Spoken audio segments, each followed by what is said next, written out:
You and I are living in the atomic age. The peaceful atom, no longer just a laboratory dream, is here today, working wonders, providing a happier, more abundant world for all mankind. Already, atomic development is a major factor in the American economy. Thousands of men and women earn their livelihood by harnessing nuclear energy for our benefit. The Chamber of Commerce of the United States is going to introduce you to just a few of these atomic wonders, miracles that are happening all about you, wherever you are, because the atom has come to town.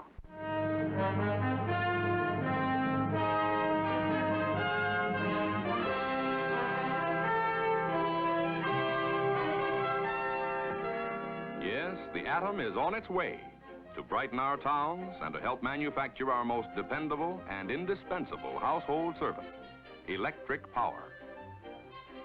Electricity that illuminates our lives, frees us from drudgery, and brings us in contact with all the world through radio, telephone, and television can now be produced from the energy within the atom. And to some of us, at least, this is surprising news. You know, I don't know what I'd do without my new kitchen. Really, it saves me hours of work every day. But do you suppose that our appliances would run as well on atomic energy? Hey, Sam. You know that someday this machine of yours is going to be operating on atomic power? Yeah? Well, they can run it on kerosene if they want to, just as long as I'm still at the switch. But from what I hear, it'll be quite a while before these atomic power plants even get built. I declare, with all these atomic plants going up everywhere, I wonder if a girl's even safe in her own home. I just hope they know what they're doing. Who's lead? I see by the morning paper we're getting an atom power plant here. I remember when this town got its first electric generating station. I was only a boy. Tom Edison himself came down for the ceremonies, checkmate. The old gent's right about one thing. This town has sure grown up since he was a kid. I don't understand. Why do we need an atomic power plant? Unless maybe it's to make free electricity. Yeah, I suppose that's the reason. Well, no, that's not exactly the reason. But never mind. A lot of other folks are just as confused about the real purpose of atomic energy. And it all begins with a particle of matter so small that it can't be seen under even the strongest microscope.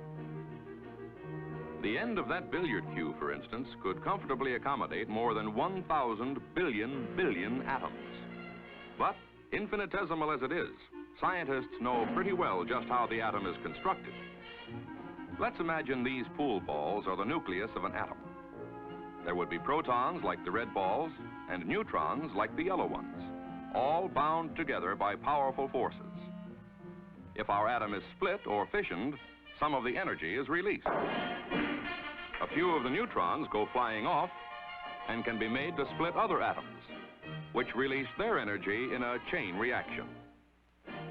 Tremendous heat is generated, and it is this heat that can be harnessed for our use. Every element in the world is made of atoms, but only the atoms of a very few elements can be split in this way. The most important are uranium atoms. Potential energy in just 1 tablespoon of uranium equals the muscle power of 40 million strong men working for an hour, or the heat from more than 750 tons of coal.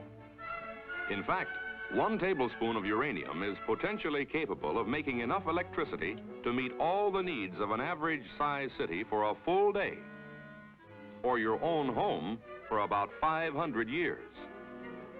But this is potential atomic energy. In actual practice, only a small amount of the uranium fuel can be burned or fissioned. The trick is to make electric power economically from this usable portion of the fuel. Atomic engineers begin with the simple energy conversion principle by which most of our country's electricity is already being produced. Fire can be used to make steam, and steam can be used to turn a pinwheel. If the spinning pinwheel is attached to a magnet, the invisible lines of magnetic force can be made to cut across the turns of wire in a coil, generating electricity. In today's modern electric power plants, this is exactly what happens. Coal, oil, or gas is burned in huge boilers which produce steam at tremendously high temperatures and pressures. The steam spins a large turbine, which drives a giant generator to create the electricity we use. In an atomic power plant, a reactor is substituted for the boiler. The reactor is a special chamber in which atoms of uranium fuel are split, releasing their pent-up energy in the form of heat. Of course, safety devices are added, including dense radiation shielding and special enclosures such as a steel spear. Otherwise, an atomic power plant is just about the same as any other power plant. It will produce the same kind of electricity and run the same kind of appliances and machines as we are using now. Over the years, our consumption of electricity has increased enormously. 10 years ago, the average use in an American family was about 1,500 kilowatt hours of power a year. Now, with so many more household chores being done electrically, about 3,000 kilowatt hours are needed. And 10 years from now, the average American family may be using twice this amount. The same thing has been happening in our factories. In 10 years, twice as much electricity will be needed to maintain our increasing rate of productivity. Already, the United States, with but 6% of the world's population, uses over 40% of the world's electric power. It's one reason why we enjoy the highest living standard of any nation in the world. In the years ahead, our electric power consumption will continue to increase. More for our homes and more for our factories will bring the nation's total demand to at least 4 times the present level by 1975. Right now, most electric power is made by burning coal, oil, or gas. But although supplies of these fuels are adequate to meet demands for years to come, they are not inexhaustible. Besides, these conventional fuels are needed for many other important purposes in addition to the generation of electricity. As our power requirements increase, a new energy resource, atomic energy, will be needed to supplement our present fuel reserves. Fortunately, known uranium deposits exceed by at least 20 times the combined power-producing potential of all the world's coal, oil, and gas resources. Thus, the real purpose of atomic power development is to assure a continuing abundance of electricity. And already, progress is being made. This atomic power plant, built for the Army, is generating small amounts of electricity at an important base in Virginia. Originally developed for use by the armed forces in overseas locations, this type of station may eventually prove useful in remote areas of this country. Near Los Angeles is another of America's early reactor projects, built as part of the government's nuclear power development program. A California electric utility has installed a power plant to provide electricity from the reactor heat on an experimental basis. Near Pleasanton, California, is the nation's first nuclear power plant built entirely with free enterprise funds. As with every atomic plant, special attention has been given to safety. Automatic control equipment would shut down the plant instantaneously if, for any reason, fission began to take place too rapidly. A thick steel and concrete vessel would contain radiation even in the most serious kind of accident imaginable. Atomic power plants will be good neighbors wherever they are built.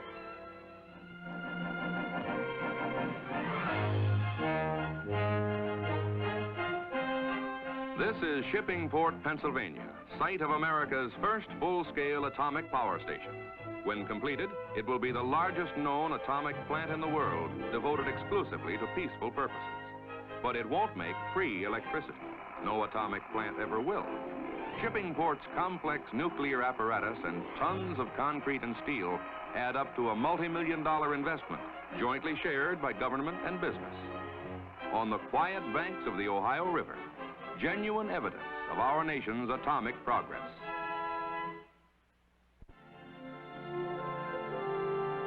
But for the present, at least, this progress must be measured more by the nuclear knowledge we gain than by the actual power we generate. Electric utility executives must choose from hundreds of different designs, all of which are theoretically possible. The most promising must first be tried out in small-scale reactor experiments, then incorporated in actual power plants before their commercial value can be established. It's expensive research, but important plans are underway. This is a model of a 275,000 kilowatt station which will go into operation outside of New York City sometime in 1960. This plant, now under construction near Detroit, will have a different type of reactor, capable of actually manufacturing more atomic fuel than it burns. By 1960, power from this atomic station will be furnished to 500,000 homes in the Chicago area. And in the hills of New England, work is already underway on this modern nuclear project. During the next 10 years, atomic plants will be springing up throughout the nation as America's electrical industry, working in the free enterprise tradition, invests hundreds of millions of dollars in nuclear development. And by 1975, the atom may provide a substantial portion of our total generating capacity. The world will have a brand new energy resource, one that will be vitally needed to assure an abundance of economical electricity for light, for power, and for our continuing high standard of living. But atomic energy can also be shipped in a can in the form of radioisotopes, mysterious products of the atomic age that start out as ordinary elements but become radioactive through exposure to atomic fission. Their radiations are invisible, yet so powerful that just one drop of radioactive water can be detected in a full tank car of ordinary water. At the Oak Ridge National Laboratory, where most radioisotopes are produced, an atomic drugstore is maintained. Here, mechanical hands fill prescriptions for a variety of customers in every corner of the nation. One radioisotope user may be the hospital in your own town. More than 900 medical centers and clinics employ the atom in the fight against disease. Doctors have discovered that radioisotopes can be extremely useful, particularly in the diagnosis of specific ailments. One well-known technique is the atomic cocktail, prepared by mixing a few drops of radioactive iodine with ordinary drinking water. This simple drink, which serves as a tracer, is used by physicians who work with patients suspected of having thyroid trouble. And incidentally, one of its best features is its complete tastelessness. If, as suspected, the patient's thyroid is overactive, the iodine will concentrate in the gland in excessive amounts. Within 48 hours, the radioactive iodine can be traced with atomic detecting equipment. Sensitive instruments measure the thyroid's performance, giving the doctor an accurate picture of the gland's condition and helping him decide on the kind of treatment the patient should have. Several other ailments, including some diseases of the liver and blood, can be diagnosed in much the same way. In larger doses, radioisotopes are also used therapeutically to control diseases such as polycythemia and bring relief for certain types of leukemia. Here at New York's Memorial Center, a cobalt machine is used for deep radiation of cancer.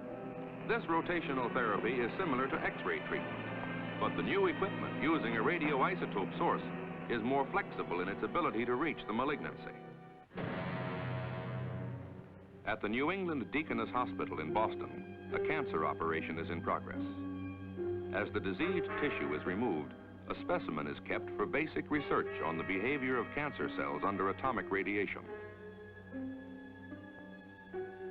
In the research institute adjacent to the hospital, the specimen tissues are quickly processed, and then they are incubated in a special fluid medium which supplies nutrition and allows them to continue growing.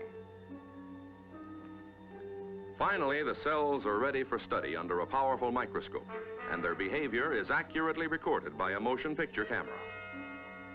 These are living cancer cells, functioning just as though they were still within the patient.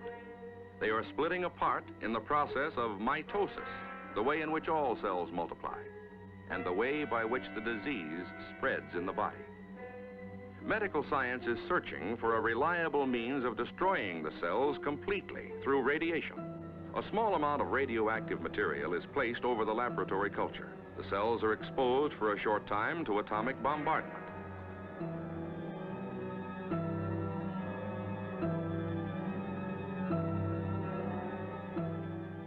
Here is a cancer cell actually dying after radiation. Its furious struggle to split is of no avail, and its malignant growth is halted. If it were still within the patient's body, it could no longer threaten his life. Many hours of painstaking research lie ahead before these laboratory successes can be translated into actual clinical practice. But each day, medical science moves closer to the complete conquest of this dreaded disease. And already, through the healing power of the atom, we can all look forward to happier, healthier lives for ourselves and our families.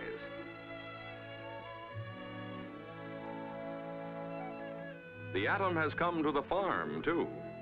With radioisotopes, agricultural specialists are learning important new facts about plants and livestock. These youngsters may not realize it, but they're growing up in a unique laboratory at the University of Maryland, where their mothers are cooperating in some highly unusual research. The ordinary dairy cow is a remarkable factory. She's one of nature's few animals capable of converting grass into milk. Yet how she does it, and why some cows give more milk than others, has largely remained a mystery. Now, some of the answers are being discovered with radioisotopes. Various chemicals, similar to those the cow might get in her regular food, are harmlessly injected into her bloodstream. The chemicals have first been tagged with a radioisotope, but since the cow doesn't know this, she processes them just like any other diet. And later, she returns them to the professors in the conventional manner. In the laboratory, the sample is broken down into its major components to see how much of the radioactive injection was actually converted into first-quality milk. A Geiger counter provides the data with an accuracy never before obtained. New clues to cattle nutrition, which will mean more milk and better milk on our breakfast tables. Even the dependable cow is getting help from the atom.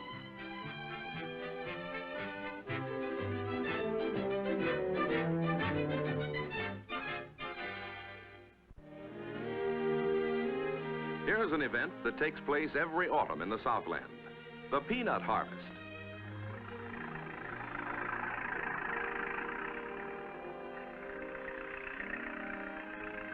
At this experimental farm operated by North Carolina State University, the peanuts, being so carefully classified and tagged, were grown from seeds radiated in atomic reactors. Radiation upsets normal hereditary characteristics, creating new plant families with widely varying qualities. Plant biologists select only a few for development into permanent strains. Experimental cultivation of these new varieties has been encouraging. There is a good chance of boosting acreage yield by 10 to 15%, and the atomic peanut's stronger resistance to blight may eventually save millions of dollars every year. These are giants created by radiation. We can imagine their future impact on the peanut buying public.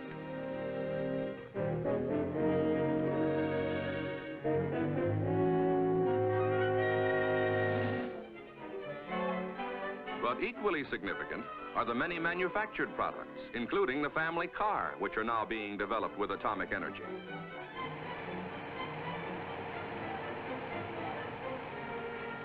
Radioisotopes are among the more important research tools in Detroit. In factory laboratories, automotive men assemble special engines with operating parts which have been made radioactive. As these unique power plants run on the test stands, any metal which wears away is collected in the lubricating oil, and the oil is circulated through an atomic scintillation counter.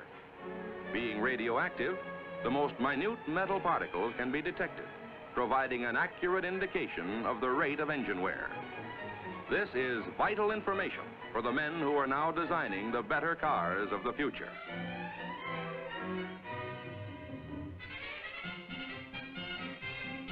The tires on your car also wear longer, thanks to the atom. For nowadays, radioisotopes help check quality. Much of the strength in an automobile tire comes from its nylon cord, to which just the right amount of rubber coating must be added for maximum safety. After the coating has been applied, the fabric passes under an atomic thickness gauge. This device can tell immediately whether the proper amount of rubber is being added. If there's a fraction too much or too little, the gauge sends back a signal and the machine is readjusted. This is automation, a giant rubber mill controlled by invisible atomic rays. And it means a safer set of tires on your own family car.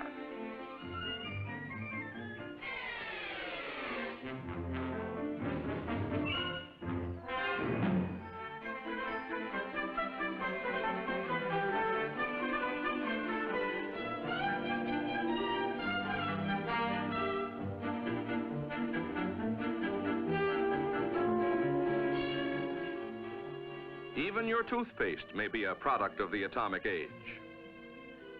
These teeth, which have first been made radioactive at Oak Ridge, are being scrubbed with a new toothpaste containing stannous fluoride, a chemical which makes them harder to dissolve. After their laboratory brushing, the teeth are dunked in acids similar to those which are formed in the mouth and cause tooth decay.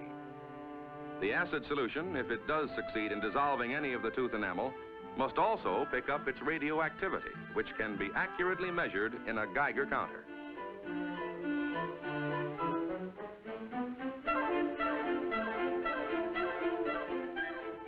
The count is low, indicating the new toothpaste with stannous fluoride will do its job of preventing cavities. Home from a trip? You may have been carrying an atomic suitcase. At least its tough plastic skin, which absorbs the abuse of baggage rooms and luggage racks, may have been made in machinery controlled by radioisotopes.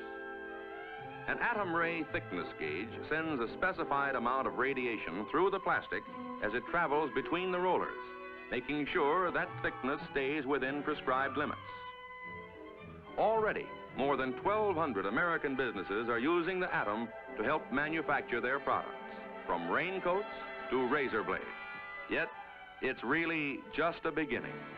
In the next few years, atomic radiation may lead to major changes in several of our most important industries, particularly the petroleum industry.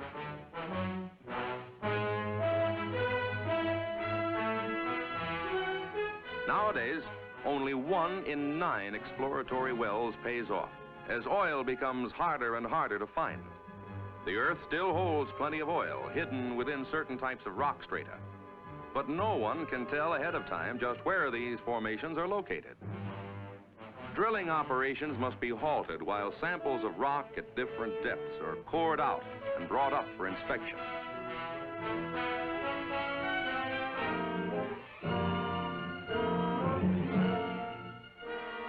Thousands of feet of pipe are yanked from the well and lassoed to the top of the derrick.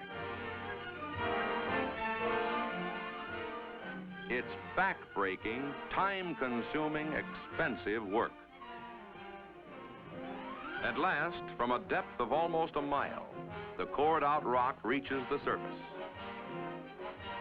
and is quickly rushed to a laboratory for detailed chemical analysis.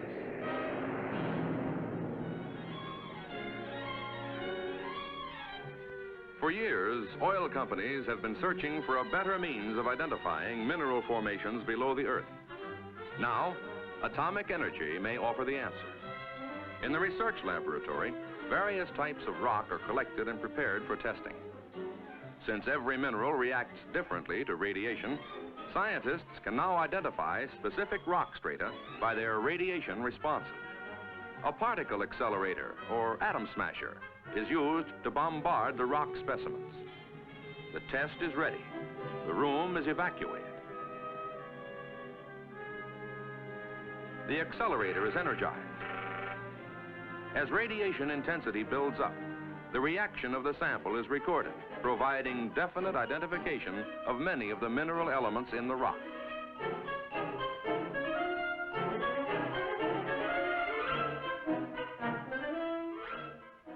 Now, just one additional technique remains to be perfected. Engineers are experimenting with a portable downhole radiation source. With this miniature atom smasher, oilmen may be able to obtain instrument readings at the site, and by comparing them with laboratory data already gathered, correctly identify the rock formations below. Radiation will be the eyes of the geologist, allowing him to see literally thousands of feet below the surface of the Earth to where our hidden resources lie buried. But there is yet another way by which atomic energy may revolutionize this same industry. Eventually, radiation may be employed to produce completely new kinds of fuels and lubricants. These engineers are preparing an experimental device in which crude oil can be maintained under conditions similar to those in a full-scale refinery. In a few minutes, this test apparatus will be exposed to radiation from an atomic reactor built expressly for this type of research. The reactor is constructed like a swimming pool, half of which can be drained while the operators prepare the experiment. After the test device has been firmly anchored to a movable rack, it too is covered with water.